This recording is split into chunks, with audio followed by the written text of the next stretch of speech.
It's a little emotional. It's a little nostalgic. It's been 18 months since it was shut down, I believe. Starbucks barista Mari Cosgrove says they still miss working at 505 Union Station. They transferred stores when Starbucks shuttered 6 Seattle area coffee shops last year, citing safety concerns. But Cosgrove claims that's not the whole story. I believe the announcement came less than 2 months after we had voted to unionize.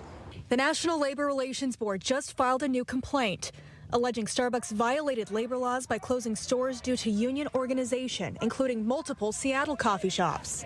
The country's top labor body is seeking an order for Starbucks to reopen these 7 Seattle stores and 1 in Everett and offer workers their jobs back. This is my livelihood. I did take an hour cut when I had to transfer. I ended up having to step down from a supervisor.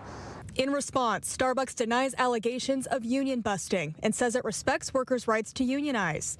It claims the closures followed regular business reviews that looked at factors like safety, whether the store format or size supports operations, and if a lease is expiring and whether they have the opportunity to renew. If a settlement cannot be reached between Starbucks and the union, this case is set to go before an administrative law judge in August. By the time this goes to court, it will have been 2 years since my store was shut down. And if they can't help me in this situation, I hope that at the very least we set precedent so other workers aren't impacted in the same way. Reporting in Seattle's Chinatown International District, Jackie Kent, KOMO News. Ferry riders say they're frustrated, and it's not just because of the ticketing problems today. Get up in the morning, it's like spinning a wheel. You might make it on time, you might not. Officials with Washington State Ferries say technology staff rebooted the system after identifying a technical glitch, but some ferry riders wonder what's next. It's questionable now.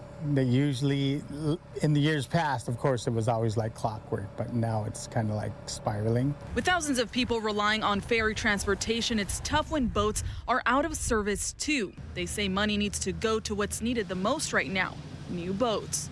Hearing how they're going to be bringing new ones out, but I don't know if COVID prevented a lot of them from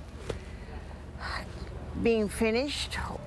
Sure, we like the upgrades of, the new facilities, but the ferries are the most important. We reached out to WSF about what is being done right now to address issues of system outages, repairs on aging vessels, and the ongoing staffing shortages. They pointed to a new state law that allows WSF to expand its new vessel build program out of state, which they believe will help them get new vessels faster.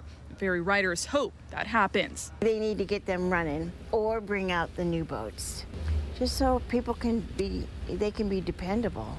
People can rely on them. For now, people tell me they plan ahead in case of any disruptions. The outage that affected all ferry terminals is still under investigation. In Bainbridge Island, Karina Vargas, KOMO News.